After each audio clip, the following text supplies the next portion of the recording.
자, 오늘 본문은 누가복음 5장 1절부터 11절까지의 말씀입니다. 아마 여러분들도 잘 아실 그런 사건이죠. 베드로가 예수님이 베드로를 제자로 부르시면서 이제 고기를 잡아오는 사건, 그리고 예수님이 고기를 잡아온 베드로에게 이제 네가 사람을 얻을 것이다, 사람을 취할 것이다라고 말하면서 이제 베드로를 제자로 부르신 사건이었죠. 이 예수님은 저희가 한번 다뤘었나요? 예수님이 이제 뭔가를 막 이렇게 행하실 때, 뭐 있으면 막 기적도 행하시고 뭘 이적들도 행하실 때, 예수님이 그 하시는 걸 보고 사람들이 되게 좋아서 예수님을 따라다니잖아요. 그때 예수님이 뭐 대표적으로 요한복음 6장이 있겠지만 거기서 그 무리들에게 뭐라고 얘기하시냐면 너희들은 내가 행한 표적을 보고 나를 따르는 것이 아니라 단지 너희가 배가 불렀기 때문에 나를 따라오는 것이다. 이제 이렇게 이야기하시거든요. 이게 무슨 의미냐면 예수님이 하는 그 사건들 이면에는, 그 뒤편에는 예수 그리스도가 분명히 이 사건을 가지고 이 사건을 통해 이 무리들에게 혹은 제자들에게 혹은 이 성경을 읽는 우리들에게 던져주는 메시지가 있다라는 거죠. 이 사건이 메인이고 핵심이 아니라 이 사건을 통해 무엇인가를 설명하시고 싶어 하시는 것, 그걸 우리가 표적이라고 합니다. 이것을 통해, 이 사건을 통해 하나님의 이야기, 그리스도의 본질적인 이야기를 발견해라 라는 거죠. 그럼 오늘 이 베드로 사건도 그런 면에서 보면 결국엔 베드로가 많은 이 물고기들을 얻어냈잖아요. 얻어내고 나서 이제 베드로가 예수님 앞에 나와서 나는 죄인입니다. 나를 떠나소서. 이제 이렇게 이야기할 때 예수님이 이제 너는 물고기를 얻을 것이 아니라 네가 이제 거기서 사람을 취할 것이다. 이제 이렇게 이야기하는 사건. 근데 이 베드로는 성경 전체에서 교회의 대표자로 표현이 자주 됩니다. 이 마태복음 16장 16절에서 베드로가 주는 그리스도시요 살아계신 하나님의 아들입니다 라는 그 믿음의 고백 이후에 예수님이 내가 이 반석 위에 교회를 세우겠다라고 하시는 그 말씀이 어떻게 보면 이제 교회의 시작이라고 볼 수 있는데, 이제 카톨릭 같은 경우는 그 반석을 베드로의 이름으로 봤어요. 그래서 베드로가 교회다, 베드로 위에 교회를 세우신 것이기 때문에 이 베드로의 전통을 따라 교회 대표자가 세워져야 된다라고 이야기하면서 지금도 교황 체제가 유지가 되고 있죠. 그래서 1대 교황을 베드로라고 하고 계속해서 그 반열을 따라서 이제 교황을 세운다는 이야기를 하고 있습니다. 그러나 일반적으로 이제 기독교, 개신교나 이제 우리 같은 경우에는 그 반석, 예수님이 말씀하셨던 그 반석은 베드로라는 반석이 아니라 그 신앙 고백의 반석이다. 믿음의 반석이다. 그래서 그 고백을 하는 자들, 그리스도가 살아계신 하나님의 아들이다 라고 고백할 수 있는 자들은, 하는 자들은 교회다. 그 모든 자들이 교회다 라고 이제 이야기를 하는 거죠. 그러면 이 베드로에게 하셨던 이 이야기, 이제 후로는 네가 사람을 취하겠다라고 하는 것은 곧 교회의 사명이기도 하고 교회의 이야기이기도 합니다.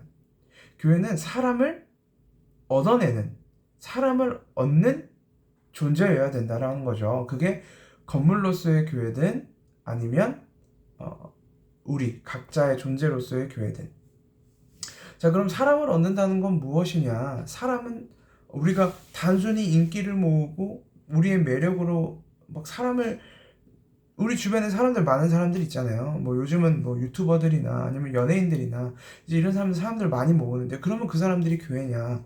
라고 하기에는 조금 무리가 있겠죠. 그러면 이 교회가 사람을 취하는 것은 무엇이냐라고 했을 때 우리가 이 앞에 있었던 표적, 베드로를 통해 보여주셨던 그 표적을 우리가 좀 고민해 볼 필요가 있겠죠.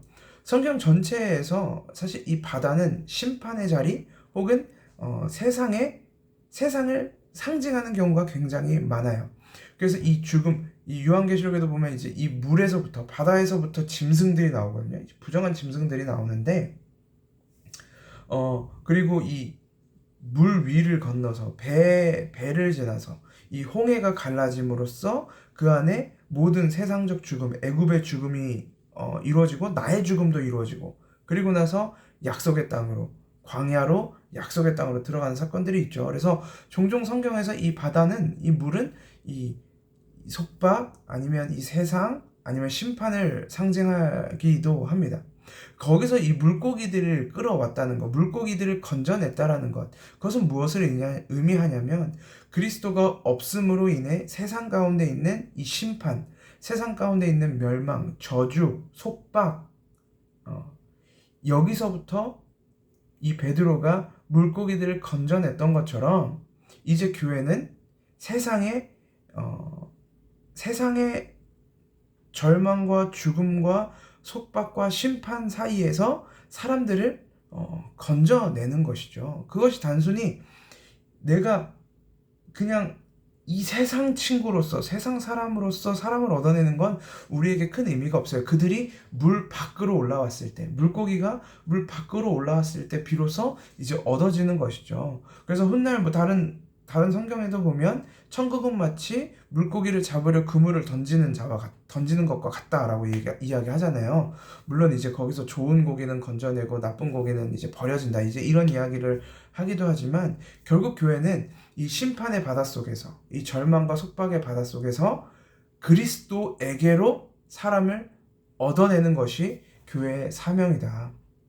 그럼 세상의 절망과 세상의 이 죽음으로부터, 심판으로부터 이들을 얻을 수 있는 방법은 뭐가 있을까? 그것은 그리스도의 복음밖에 없다라는 것이죠. 그래서 이 교회는, 저도 그렇고 여러분도 그렇고 그 다음에 계속해서 예배가 진행되고 있는 이 모든 교회들은 단순히 세상에서 어떻게 하면 잘 살 수 있는지, 어떻게 하면 세상에서 인정받을 수 있는지, 어떻게 하면 세상 사람들이 우리를 기뻐하고 즐거워하고 인정할 수 있는지를 논하는 것이 아니라, 그것이 목적이 아니라 이 심판의 바닷속에서, 죽음의 바닷속에서, 절망의 바닷속에서 끌어져 올리는 것, 이들을 구원해내는 것, 그 구원해내는 소식이 무엇이냐? 결국 그리스도밖에 없다라는 것이죠. 그래서 교회의 사명은 사람을 얻어내는 것이다. 근데 내가 얻는 것이 아니라 내 사람으로 내 인기를 얻기 위해서 얻어내는 것이 아니라 우리가 구원의 말씀, 그리스도의 말씀을 통해 복음을 전함을 통해 얻어내는 것이다. 그래서 엄밀히 말하면 우리가 얻는 건 아니죠. 교회가 얻는 건 아니고 우리는 단지 우리에게 허락하신 하나님의 말씀을 전할 뿐이고, 그 중에 그물과 같은 천국이 그 바다로부터, 세상으로부터 하나님의 자녀들을 얻어내실 것입니다. 그래서 교회는 교회가 어떤 교회가 좋은 교회냐, 어떤 교회가 잘 되는 교회냐, 큰 교회, 작은 교회 다 상관없이 여러분들 그거 하나만 보시면 돼요. 과연 그 교회에서 진짜 복음이 전파되고 있는 것, 과연 그 교회에서 그리스도의 십자가가 전파되고 있는 것, 그럼 그것을 우리에게 그대로 적용시켜 보면 과연 내 안에 그리스도의 복음이 전파되고 있는가? 그것이 입술을 통해서든 삶을 통해서든, 내가 정말 그리스도 한 분 아니고서는 아무것도 아닌 자임을 인정하며 우리가 세상 가운데 복음으로 서고 있는지 오늘 하루도 묵상하면서 살아내시면 좋겠습니다. 기도하겠습니다. 하나님 아버지, 은혜를 감사합니다. 하나님, 우리로 교회로 서게 하시고 우리로 교회가 되게 하심에 감사합니다. 하나님 아버지, 우리가 이 땅 가운데 살아가는 동안 사람을 얻어낼 것인데, 하나님, 우리가 우리의 인기를, 우리의 매력을 통해서 세상에서 승리하고 세상에서 인정받을 만한 사람을 얻어내는 것이 아니라 오직 그리스도의 복음을 통해 그 절망의 바다 가운데 있는, 심판의 바다 가운데 있는 자들을 그리스도의 구원의 소식으로 얻어내는, 선포하는 자들 될 수 있도록, 우리 안에 복음이 정확하게 이해되어지고 정확하게 받아들여지는 진짜 교회가 먼저 될 수 있도록 인도하여 주시옵소서. 살아계신 예수 그리스도의 이름으로 기도합니다. 아멘.